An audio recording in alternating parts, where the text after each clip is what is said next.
What's up, everybody? Welcome back to another week here on the Whiskey Gingers podcast. I'm Brandon. That's Chris. And we apologize for the little hiatus we were on. Chris was getting some work done on the house. And then as soon as that wrapped up, I headed over to the homeland over in Dublin for a couple of weeks. So this is the first chance we've really gotten to do this since. I mean, it's not that, it's not that I've been home for a couple of weeks. We've been putting it off. I landed last Thursday, and then the following Tuesday, all right, people are going to think we quit, left, died, whatever. We got to make sure. We got to make sure we get back out there. So thanks for bearing with us. We'll try and keep them coming out a little bit more consistently going forward. But it wasn't for no reason. Like I said, I got to go back over to Dublin. Obviously, when you're there, you got to go see Jameson, and in doing so, we got a pretty cool bottle to review for you guys this week. We have, if you can see with the glare, it might be a little bit tricky. Maybe I try to tilt it one way or the other. It might be the other way. Yeah. It's hard to say. It's tough to see with the glare. Oh, there we go.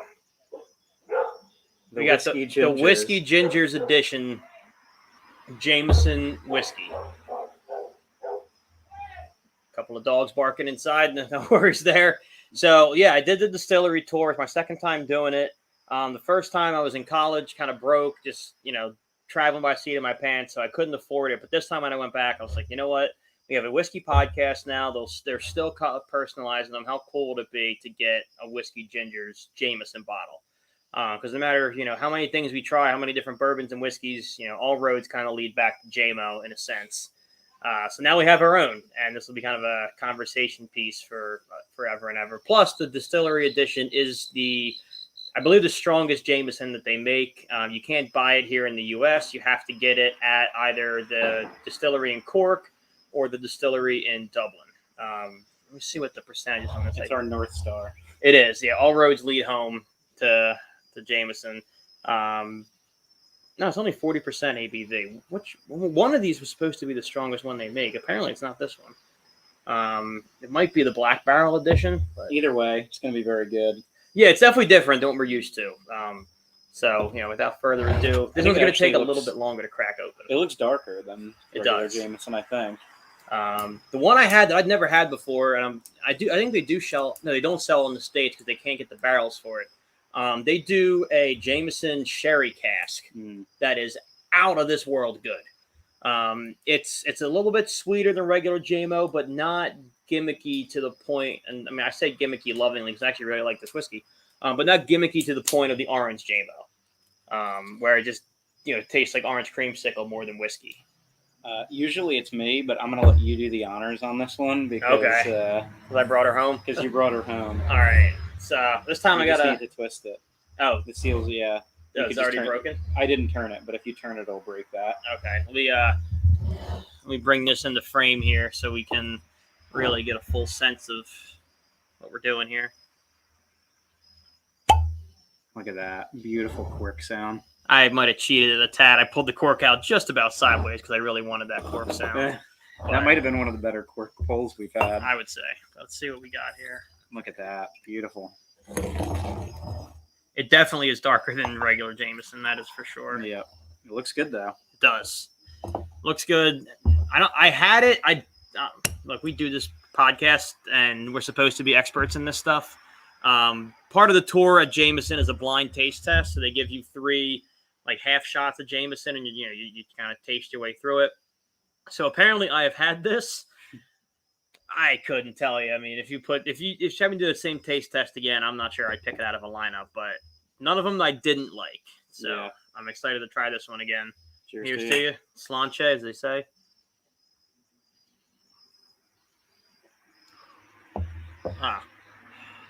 Thanks, Rusty. Son of a bitch. Not bad.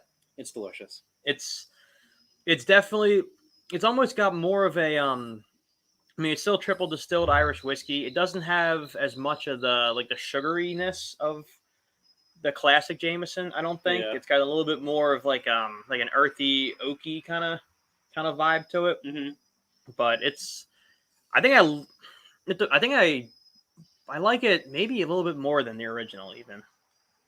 It's really good. I mean, and you kind of hit the nail right on the head because you were getting better at this. It says a whiskey of exceptional depth, balancing pot still warmth Yep. with sherry wood to reveal notes of ripe fruit and fig with subtle vanilla and charred oak characteristics. Yeah, it's not bad. So yeah, the wood tones are definitely coming out in it, and it is really good. Yeah, they from listening to how they make all their bottles, they all sit in both barrels. So they use sherry cask and bourbon barrels, and they all take time in both of them.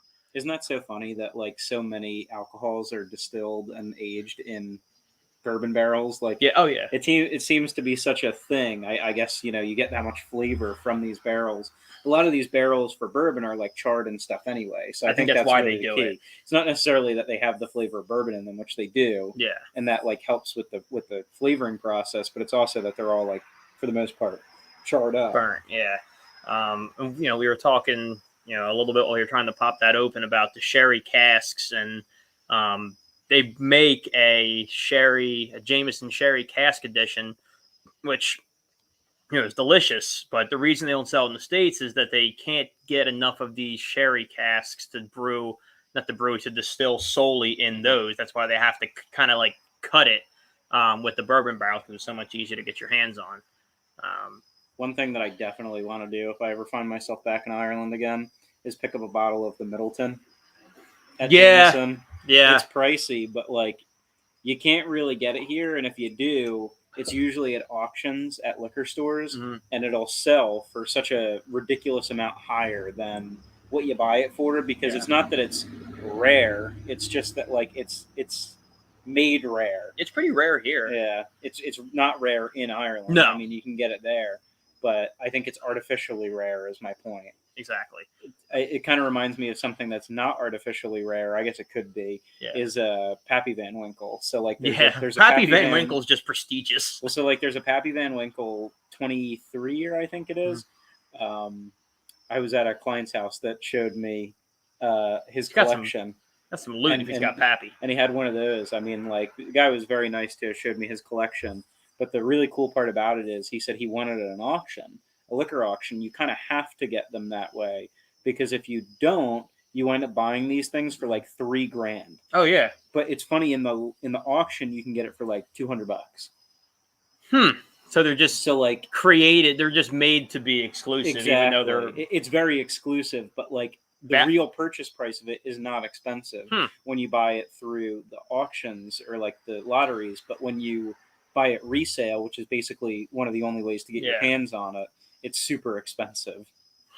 See, and that's the thing. I never, as much as we love whiskey, I never had the urge to be like, I'll spend anything to get a bottle of Pappy Van Winkle. Like, yeah. I think if I was drinking that and somebody told me like, oh man, I got this bottle for like $2,200 or whatever, I'd be like, dude, why? Yeah, I don't know. I think that it would almost ruin it for me. For me, I think the most I'd be willing to spend on a bottle of whiskey, like, I mean, I'm sure I'd buy some that are crazy nice ones. Yeah. But I think like on a normal day, I'd say like $80 would be very rich for my blood for a bottle of whiskey. Yeah, for normal have in the house whiskey, I agree. I think like if I was going, if it was like an event for somebody who loves whiskey, like, if we rewinded like a couple of years and I was at your wedding, like your wedding gift would be like probably a $200 or $300 bottle of whiskey, because like it's an event thing and it's supposed to be. But like for myself, I'm pretty much there with you. Like even treating myself would be $80 to $100. Yeah, I think that's. I mean, like I've definitely bought whiskeys at like the $60, $70 price range and felt pretty comfortable about that. But I don't do that every day. No. It's like every now and again I treat myself to that. The majority of the whiskey I buy is between $30 and $40. Yeah, and I think that's where most of ours all the time. That's that's the ideal case. This is actually, since I forgot to talk about price, because it felt weird. The reason I didn't forget to bring it up, it was weird because I got it kind of as like a gift for the podcast. So I was like, you don't talk about how much the price, gifts are, but we are reviewing it. So this was €65, which translates to like 72 US. So it's an upper end bottle of whiskey US price wise. It's probably the most expensive Jameson I would say you can get your hands on. I don't think they go Yeah, they don't typically go that I don't high. think they go anything higher than that. I mean, for a 750 for sure. Yeah. Yeah. I mean, I have like a gallon of Jameson at home. That was definitely more. But not for like the standard issue size. Another brand I really want to try. We already have our whiskey for next episode picked out. But the one maybe after that, if I can find it, is have you ever heard of Teeling? Oh yeah, I like Teeling. I've never It's had delicious. it. I've never had Teeling, but I was over at the Notre Dame Navy game over there in Dublin, and the game was brought to you by Teeling, and like they had all the bars and all the stuff. I was like, how in Jameson's backyard, this Teeling company was big enough to sponsor the game. So I really want to give them a try. Honestly, it's really good and it's super affordable. I think you could buy a bottle of Teeling for like $28. Really? Yeah. So they're a direct like competitor. really competitive for what it is. And they and it comes in a stub bottle too. It doesn't come in like the 750 talls. It comes in like the stubby. Hudson whiskey bottle or Quiet Man. Yeah. Okay. We asked our tour guide at Jameson. We did that after the game, and we were like, hey, this Teeling whiskey's bigger than we've ever thought it was. Like, who's your main competition? And she said, globally, it's them and Jack Daniels, and then a giant gap before the next closest company. What would be the next one? Did they tell you? She didn't say. I don't think she wanted to be rude about it. She just said it's them and Jack, and then a really big gap before everybody else. But in Ireland, she said Teeling is a legitimate competitor. That's crazy. Because I don't think Teeling has as big of a presence outside of the country, but like in Dublin, in Galway, especially in Dublin, she said Teeling's a real problem for them. I wonder if like Paddy's is even like something that didn't come up on that. I mean, Paddy's is super like low tier. Mm-hmm. Paddy's for me, I actually like Paddy's for just having like a whiskey ginger ale because it's like super cheap, but I think it's better than having like a lot of the other options that are out there for that. I got to tell you, and don't come from my head here, people, because it was regular Jameson. It wasn't anything crazy. I didn't do anything heinous. But when you get done the Jameson tour, you can get either straight on the rocks or whiskey ginger whiskey ginger ale. And I got the ginger ale. It was amazing. Mm-hmm. Like whatever, and I asked her what made it so good, and they don't use like Schweppes or whatever. They have like Jameson has their own ginger ale, fancy ginger ale. Holy shit, was that good, dude! I think I did the same thing when I was there, actually. Right? It feels wrong, but it tastes so good. I think I had because you get one on your way into the tour and then one on your way out of the tour, if I'm not mistaken. Not anymore. You get the 3 sample shots during the tour to try and tell the different kinds of whiskeys, and then when you leave, you get a coupon for your exit drink, and then you go stand. Well, you haven't been to the Dublin one, so they have like a little reception area, and like you sit at that bar and get your drink. They definitely Cork might be different. It may be, but they also could have changed regulations. I'm sure it's been a long time. It's been like 7 years since I've been there. Yeah, so it could have definitely changed. But I think we had a drink beforehand and a drink after. I think the drink beforehand I had a whiskey ginger, and then the drink afterwards I just had it straight. And then we did the tasting afterwards, which really was next level. That was amazing. Dude, they get you hammered for drunk. us. We walked out of there at 11:30 in the morning, shot. Mm-hmm. Oh yeah, like totally shot. They don't play around. We had on the table when you walked in for the tasting, it was us and then 2 other groups of Americans. Okay. A family from Michigan, and then another family from somewhere else or something. I don't remember. It is very America heavy. Yeah, there was definitely a lot of Americans there. I mean, if you live in Ireland, I imagine you're not going to the Jameson distillery all that often.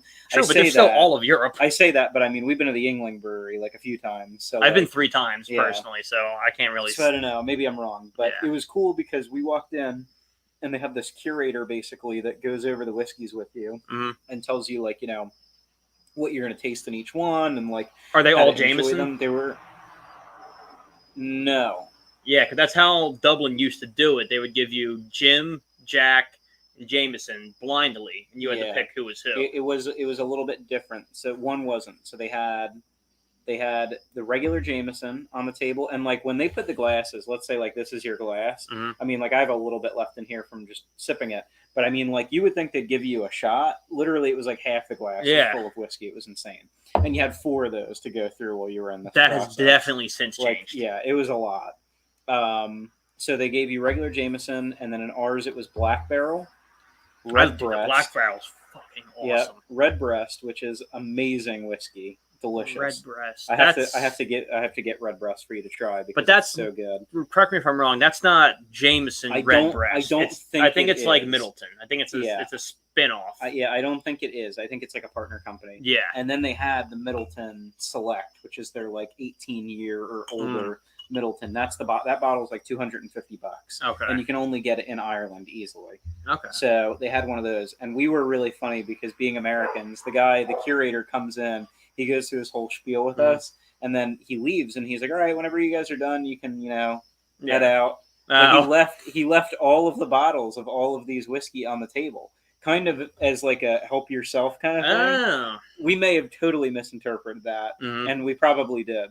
But of course, we went back and Everybody poured refilled. another glass of like the Nice. really expensive They one know. because it was delicious. It was so freaking good. They know. Not to mention they, like if they're partnering in manufacturing that, there's no way that they're not getting a good cut on it regardless. And these are like, he knew what he was doing. These are people who, for the most part, I mean, you said they're all American. These are people who made a pilgrimage. Yeah. And like they went to Ireland to see a bunch of things, but Jameson was one of the reasons they went to Ireland. You're going to drink. Not to mention you're more inclined, if you're loosened up a little bit, to spend the $250 to buy one of those expensive bottles. Better yet, yeah, you're not making clear, good little decisions. bit of lubrication never hurts. Not a bad point. What is I think that's a funny segue into a talking point that we could talk into. Do you feel like in social environments and in general, you're more loosened up when 100%. you're drinking? 100%. Yeah. I mean, I know some people that actually get like closed up when they're drinking, but I would say for the vast majority of the population, it opens you up to be more social, but also to do things that you may not do. Oh my God, yeah. Yeah, I mean, like after, like just hang out with drunk people sober and answer that question for yourself. Like, yeah. If you're somebody who can go to a bar sober and have a great time, more power to you. But if you're somebody who goes to the bar, I can't go to a bar sober. Now I can go get drinks with friends, have like 1 or 2 beers and be fine. Yeah. But I mean, if my friends are going out and they're like, "Hey, do you mind DDing?" and for whatever the reason I say yes, I'm miserable. Yeah. If you agree with me, then you find yourself in the drinking to have fun category. Yeah. I just got news for you. I don't. Yes. So long answer. Yeah, absolutely. I think I'm way more fun after a couple, and then I'm way less fun after about 8 to 10. Yeah, there is a tipping off point there, Yeah. isn't there? Yeah, you get to the top of the Rubicon, and then it's all downhill from there. Have you made? Obviously, everybody's made poor decisions when they're drinking, but has being, we'll call it well lubricated, forced your hand into doing something that you might think is too crazy otherwise, or like it's liquid courage to some people. Like I've definitely been known to try like a stunt or do like something that I shouldn't be doing because I had a little bit of liquid courage. Yeah, I mean, it's a little bit of that. Like the only time I could say it's gotten me really in like a jam is when I was over in Italy for my abroad semester, and I had a bottle of wine, half a fifth of whatever whiskey I get my hands on over there, and went to a Fetty Wap concert in like this Italian nightclub, and a bunch of these Italian dudes are fucking aggressive for what it's worth. And a bunch of these Italian dudes were kind of giving like the girls we were with a hard time. And my one buddy went in, he was like, "Oh, I'm going to fight these guys." And like, I'd known him for like a week at that point. We were roommates. And I was like, "All right, dude, go, have fun, go for it. I'm going to be drunk and dance." And then I saw like him start a fight, and I was like, "All right, I'm going to go back him up, like broke or whatever. I got to go help this guy." And I got my ass absolutely kicked by about 8 Italian dudes because I had no business taking all of them all by myself. And sober, I would not have done it. But liquid courage kicked in. Oh yeah, with enough whiskey. I mean, that's a dangerous mixture. I mean, with half a fifth of whiskey and wine, my body didn't know what the fuck was There's a going point on. in the night when you're like a guy at a bar or something, or like you're just in a club environment or something, where Somebody like you're bumps drinking you. enough, and like somebody, like you said, somebody bumps you, or like you go to the bathroom and you like take a little quick look at yourself in the mirror, and you're like, "Yeah, I could take anybody right now," and it's like totally not the truth. If anything, your reflexes are probably slower, and like you're probably in worse shape to take somebody. But like that liquid courage just always makes you feel like you're on top of a mountain. Yeah, and that's exactly what that was. And I mean, I'm not going to sit here and lie to the good people of this podcast. Like I landed a bunch of punches on the same kid because I was so drunk I didn't have the wherewithal to realize they were coming from different angles. But I saw him, so I was like, okay. And I just kept punching this kid, the brunt end of it. and I'm getting it from every other angle. And I mean, if I wasn't, I walked, I got put in the headlock by an Italian bouncer and drug out of the clubs, like kicking and screaming, which again, never would have done. And I'm walking home, feel completely fine. And one of the people I was with was nice enough to walk me home. And I couldn't figure out why she did that. And she was like, "You realize you're bleeding out of your eye sockets." Oh my god. And she took a picture of me, and sure enough, I had just trails of blood coming from behind my eyes. Oh my god. And I didn't feel it because I was so hammered. But Yeah. sober, I would have been like, I need an ambulance, I need an MRI, I need my mom. When you're drinking like that, you'll sleep it off. It'll be all right. Yeah, I woke up and my roommate was like, "What happened to you?" I was like, "We're not talking today. Well, Bad night. yeah, we'll talk tomorrow, buddy. You really kind of fucked me on this one." So Oh my god. yeah, Yeah, no, where did he wind up? he through this whole bailed. He thing? got hit once, and he was like, "Yeah, I'm good," Oh my god. and just left me in there to die. You were the sacrificial lamb. I was trying to be a good person. That's So hysterical. yeah, and I didn't even think if I had a different combination of liquors, I think I might have been better off. Like if I was just on beer, I might have been a little tired, a little groggy, been like, "Yeah, I'm good on that one." It was the mixture, like it was the wine whiskey mixture. The wine gave me the energy, and the whiskey gives you whiskey's a fighting liquor. It just is. The wine gave you energy? I feel like wine puts me to sleep. Every No, time all I the drink sugar and wine just winds me up. That's crazy. You have the opposite effect of most people. Whenever I drink wine, if I go out for like an Italian dinner and I have a bottle of wine, first of all, wine goes down way too Really easy. easy. You like be a whole bottle deep and you're like, holy shit. Yeah. But like anytime I do that, I'm exhausted after dinner. Really? Like, I understand why the It could be Italians the drink, dinner. I understand why the Italians drink espresso and like Yeah. cappuccinos after they're done eating because they just downed a bottle of wine and ate a bunch of comfort food. Yeah, So it's like you need to bring yourself back to like normal. I think energy you're putting level. too much of that on the wine. I mean, you just had a gigantic plate of let's say ravioli. So it's a giant plate of pasta, sauce, and cheese. Yeah. And you're going, "Man, the wine knocked me out." Like, I don't know if that's fair. I don't know if it's the wine, That's fair. I don't know. but I mean, I think there's no question that and let me know if I'm wrong here, but whiskey's a fighting liquor. It's I just guess. Yeah, I don't know. I've never felt that way about whiskey. It to be doesn't always honest. make me feel like that. That's the only time it ever did. Yeah. But it has a reputation of just dark liquor in people general think that, has that rep. whiskey in general has a bad motto or like a bad association of like angry drunks, essentially. Like people are like angry when they drink whiskey. I think that in general, when I drink, you go through phases and stuff, Yeah. like with your highs and your lows when you're drinking, depending on what stage you're at. But for me, I'm usually pretty like down to earth and calm. Like it takes a lot to rile me up. But our life is going overall decent. Yeah. I think where whiskey gets a bad rep is like people who in are the- completely in the down and ground. out. Yeah. They just grab a bottle of whiskey, sit on the couch, and scream at the TV. To be fair, though, if they just bought a cheap bottle of vodka, they'd probably do the same thing. The thing But is, they would, don't. But they would speak Russian when they were yelling at the TV. That's true. And I wish more angry, sad drunks would buy vodka because it would really get us out of a jam. Because they're only buying whiskey. Yeah, Whiskey's like It's the an down on your luck association liquor. thing. It really is. It is, but it's Maybe like it's cheaper. I don't think that's true because I mean you could buy a bottle of Pinnacle for like nothing. I think yeah, you're right. I think it has something to do with you can drink cheap whiskey easier than you can drink cheap vodka. What was the Canadian one that we had that was like $11 or something? that you Seagram brought? 7? No, it wasn't Seagram's. It was It was Canadian. It was Canadian. Yeah. I And it have it. wasn't I can Seagram's? literally pull it right off the shelf. It's sitting in the house. I'm tempted to go do it. Let me look up some Canadian whiskey. It's Canadian whiskey that we did. Maybe I bought it. Did Yeah, I buy it wasn't me. I think you did. I'm gonna go get it. Okay, I'll hold need down to the know. fort because I don't know what it could possibly be. What is Canada's favorite whiskey? Top 10 Canadian whiskeys? It's definitely not top 10 because it'd be mad cheap.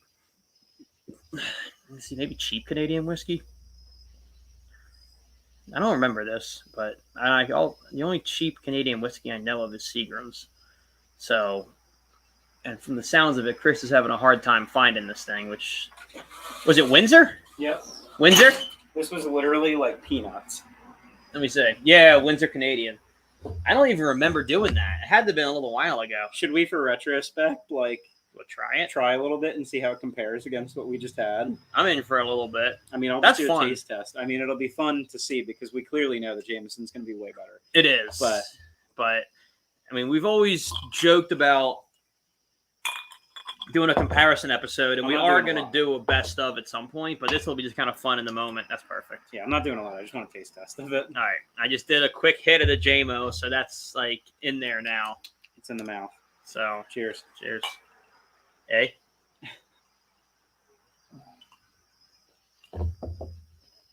Yep, still not good. I remember what the problem was. It's not even that it's not good. It doesn't taste like anything. Yeah, it's just all liquor taste hot water. with no flavor. No. At all. Like No fruit, no notes, no sweet, no oaky, no earthy. if you were really like down on your luck, you could just pound this. Let me And, see like, what are they trying to tell you is in this? nothing. I don't. They think really don't. I'm telling you, I think I picked that bottle up for like $18. Yeah, they don't even pretend. Like all the bottles that when we go through with you guys, all the bottles we get say notes of X, Y, and Z.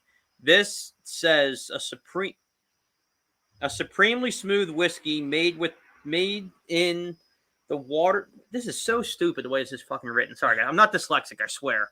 A supremely smooth whiskey made with waters born in the clear Canadian Rocky. That's such a horrible sentence. I'm not making this up. That bottle in your hand at Total Wine and More, which we don't have near us, but it's pretty universal in the States. Yeah. $17.09.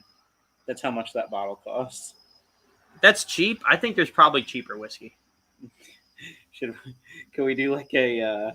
Oh my god, this one is a plastic bottle, $7.49. Yeah, like man, I remember this, and actually we didn't have it that long ago. What do we have? I remember the tastelessness. Was it fine wine and good spirits in PA? Yeah, this I whiskey. always forget. This is only a 3-year-old whiskey. They didn't even It try. has no flavor. That's the thing. No. At all. I'm gonna try and search whiskey from highest to lowest price, or lowest. Just to whiskey in highest, general, yeah. just like whiskey.com. Well, no, on Oh, local okay. ones. I mean, the highest that they probably sell there is, I don't know. So Jack Daniels, when you search whiskey, is the very first thing that pops up. We're gonna do price low to high. Okay, so the cheapest one, These are all shooters though. That's gonna complicate that's it a going to be little bit. tough. I mean, Need Sheepdog something probably isn't even that cheap of a whiskey, honestly. Because they don't make a lot of it. Yeah, Not that it was great. I'm not saying that it was. It was peanut butter I whiskey. want to see. I'm curious if I could filter this by 750 milliliters. Probably. Let me see. Type, variety, region, brand, size. Here we go. 750. This is where it was nice back in the olden days when we had Okay. a silent producer. So this is the cheapest whiskey that I can find on this website. Four Queens. Four Queens blended whiskey is $9.39 for a 750 milliliter. I think at some point we got to try it. It's it looks so bad. It's got to be a plastic bottle, you think, right? Whiskey A blend. The straight whiskeys in this product. Sorry, I'm reading it on my phone. It's really hard to see. The straight whiskeys in this product are 3 years or more old. Or more old. That's not a Or sentence. more. 20, It'd be 3 or more years old for what it's worth. and it says 20-something cent straight whiskeys, 80% grain neutral spirits. This thing is 50.5% alcohol. That's It's 101 proof for $9. Yeah, see, but that's why whiskey gets a bad name. This is down on your luck That's whiskey. yes, it is. That is a guy whose wife just took everything, and he has $9 in a studio apartment. And Windsor is not far behind it. $10.39? $10.39. Oh my God, this is Canadian down on your luck whiskey. Oh my gosh, that's really funny. This is when those hosiers took everything you had. There's a lot of options in like the $9 to $13 range here. Like, a crazy amount of whiskey in that price range. I'm sorry, but we're off for finding a good deal, but that's not the deals I'm looking for. It's so bad. It tastes like It's just Like, all burned. you That's know how literally like if all you it is. leave if you leave soda in a glass of ice for a while and then come back to it, Mhm. it's the whiskey equivalent. It feels stale. Yeah, That's like what it feels like. there's remnants of what was once whiskey, but you're just getting water and sadness. Well, it's like it's a baby whiskey. It's just most whiskeys are aged for a certain amount of time in Yeah, order 3 years is nothing. in order to develop that flavor. Yeah. Like that's really what it comes down to. I mean, I don't that's know a how good many- example of that. I don't know how many years this was aged for. I think it's 12 is the standard Jameson. It's probably on the back, I would think. Let me see how long. I can look it up I don't if know it's if it not. is. How long does? Because I don't think that was aged any longer than the other ones. It's just the barrels that they use. Yeah. How long does Jameson age? So the standard is a minimum of 4. And what do you think the distillery edition one is? My bet is at least 7. I'm gonna look it up. I mean, the odds I find an answer on this is not high. Jameson Distillery's bottle usually at Middleton. Oh, come on! I gotta put my They gotta birthday. make sure you're 21. It doesn't do anything. You can just lie. Delivery information doesn't help. Customer doesn't. God, come on. This says. It doesn't tell me how long it's been aged for. Point being, longer than the. Yeah, the minimum's 4, and Yeah. I doubt that many come out at 4. They also say when I was on the tour, they were saying that when you see those years, what it means is no drop of whiskey in the bottle is less than 4 years. So what that means is there could be many bottles that have, like, they could have taken it from barrels that are, 10 years old. Yeah. But the earliest drop of whiskey in that would be 4 years. I'm glad you said something because what I never realized is that you know how Jeeps have like that rubber duck thing or whatever. They have like a there's one on Jameson too that the woman said to look out for. there's like a specialized thing on there. Here it is. Yeah, the barrelmen are on the bottom cool. of every. Before they had at one point Jameson put a railroad in their factory because it was so huge, and before they had that, they had barrelmen, and they would just squat these whiskey barrels on their back and carry it from station to station to station. So now, whenever you drink a bottle of Jameson, make sure you look for the barrelman because he's either going to be up here by the. What am I doing? Can't see it. He's either going to be up here on the back or on the bottom by the back, or sometimes on the very bottom of the bottle. Yeah. That's really cool. Take a look at the barrelman there. A little tidbit. It is of information. It is, and that'll about do it for our knowledge segment of the podcast tonight. I know we didn't get into a technical let's drink about it, but we had 4 weeks to catch up on, and we Open had source. Let's drink about it was kind of what we were doing today. Exactly, yeah, and we had kind of a one of a kind whiskey that we wanted to dedicate more time than usual to. So we'll get back to our let's drink about it topics next episode, which will be in 2 weeks. But in the meantime, I'm Brandon. That's Chris. We're the Whiskey Gingers. We won't leave you again, I promise. Oh, and I found out as soon as I hit that, even though it spins, it's over. Gotcha. All right, let me go get Ding-a-ling here because he's been staring at the door. He said, "What are you doing?" Why am I not